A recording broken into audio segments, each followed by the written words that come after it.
सज्जनों के मित्रों, मैं थोड़ा अपना वीर मलिक बशीर देख पंजाब यूट्यूब चैनल आज मसीह झंगदार मौजूद हाँ जिथे साडे मजदूर मिहनत कश गरीब भरा रेहड़ी छाबी वाले कोई सब्जी बेच रहा, कोई खिलौने बेच रहा, कोई दूसरी मनियारी की छवा बेच रहा।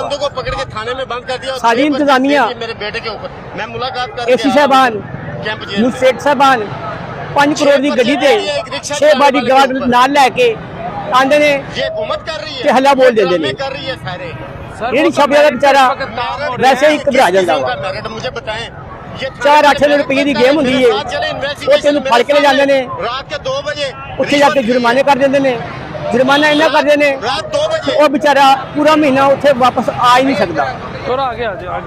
तो मैं ये गल आखांगा, चानन अजे भी फुटिया नहीं, चानन अजे भी फुटिया नहीं, अजे भी रात काली है। कादा सुख है सानू जाके उधर पूछे थाना अजे भी सन काली है। मैं अपनी इंतजामिया एसी साहबान ने पिछले मेरे मोहतरम मेरे प्यारे हो, तुसी कभी लैंड माफिया के खिलाफ कार्रवाई की है, कभी तुसी मनी लॉन्ड्रिंग के खिलाफ कार्रवाई की है, कभी तुसी शुगर माफिया के खिलाफ कार्रवाई की है, कभी तुसी करप्शन माफिया के खिलाफ भी कार्रवाई की है। तुसी करोगे भी नहीं क्योंकि थानू लोड़ ही नहीं।